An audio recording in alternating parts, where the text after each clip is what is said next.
Pernah nggak sih kalian nemu suatu cryptocurrency yang kelihatannya tuh udah oke banget dilihat dari segi fungsi, teknologi, tim pengembang, serta ekosistem dan komunitasnya, tapi kok harganya nggak ada peningkatan, cuman gitu-gitu aja. Nah, disitulah kita harus perhatiin satu faktor lagi, yaitu token economics-nya atau tokenomics. Tokenomics ini adalah bagaimana suatu token berperan dalam ekosistem project cryptocurrency. Di video sebelumnya, gue udah bahas bahwa aset kripto itu bisa dianalisa secara fundamental dengan memperhatikan fungsinya, teknologinya, tim pengembang atau penciptanya, ekosistem, dan juga komunitasnya. Kalau kalian belum nonton videonya, gue saranin untuk nonton dulu yang itu. Nah, di video ini gue akan lanjut ngebahas satu hal lagi, yaitu tokenomics yang harus diperhatiin dalam analisa fundamental cryptocurrency. Tapi sebelum mulai, jangan lupa untuk like video ini dan subscribe.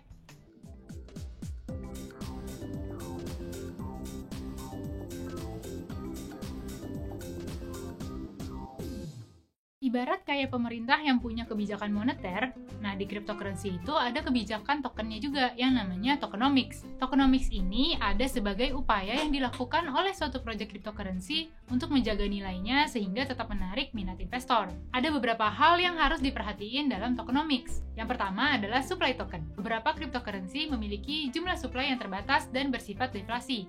Contohnya seperti Bitcoin, Litecoin, dan lain-lain. Cryptocurrency dengan jumlah yang terbatas dan memiliki demand yang tinggi bisa punya potensi untuk meningkat harganya. Tapi tunggu dulu. Bukan berarti token yang unlimited supply dan bersifat inflasi itu jelek ya. Karena biasanya token yang bersifat inflasi itu bisa memberikan lebih banyak insentif ke penggunanya.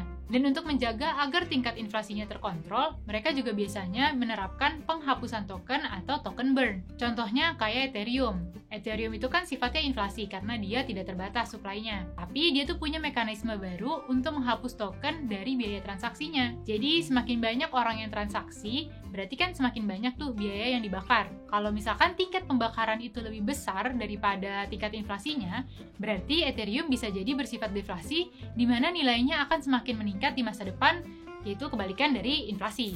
Nah, setelah supply tokennya, perhatiin juga market cap-nya. Market cap itu adalah jumlah token yang beredar dikali dengan harga saat ini. Market cap itu menandakan seberapa liquid dan stabil suatu aset. Biasanya nih, kripto dengan market cap yang besar bisa dianggap semakin liquid dan juga lebih stabil dibandingkan yang market cap-nya kecil. Tapi market cap besar juga nggak berarti harganya bisa naik. Contohnya nih, Dogecoin. Market cap-nya itu kan lumayan gede, tapi kok harganya nggak naik-naik sampai ke $1? Soalnya, supply dari Dogecoin ini tuh nggak terbatas, dan dia nggak punya mekanisme token burn. Jadi, kalau mau harganya naik, demand-nya pun harus jauh lebih besar daripada yang sekarang. Terus, ada trik lagi nih buat kamu yang pengen cobain kripto-kripto DeFi atau Decentralized Finance. Di DeFi itu ada yang namanya TVL atau Total Value Locked, yaitu total nilai uang yang terkunci dalam suatu protokol DeFi. Kamu bisa memperhatikan rasio antara market cap dibandingkan dengan TVL-nya. Rasio ini biasanya untuk menilai keefektifan suatu DeFi. Rasio yang rendah atau kurang dari 1 itu dinilai lebih baik. Yang kedua, perhatiin alokasi dan juga penyebaran tokennya. Setiap project cryptocurrency itu memiliki mekanisme alokasi dan penyebaran token yang berbeda-beda. Ada 2 jenis penyebaran token, yaitu ada pre-mine dan juga fair launch. Pre-mine yaitu penambangan token yang dilakukan sebelum diluncurkan ke publik. Biasanya token-token ini tuh bakal dialokasiin untuk beberapa hal. Bisa untuk dapetin dana lewat initial coin offering, yang kalau misalkan di saham tuh mirip-mirip kayak IPO atau initial public offering. Lalu ada alokasi buat investor awal atau penasehat-penasehatnya, atau untuk tim developer dan juga insentif bagi user untuk berpartisipasi di jaringan. Sedangkan kalau fair launch, itu para pendiri dan publik mendapatkan token secara bersamaan. Jadi nggak ada tuh pihak yang mendapatkan alokasi token lebih awal. Nah, kenapa sih kita mesti tahu tentang alokasi token? Soalnya, kita bisa lihat seberapa banyak token yang dipegang sama tim developer dan seberapa banyak yang dialokasikan ke publik. Biasanya, yang ideal itu alokasi di atas 50% hingga 70% diberikan kepada publik.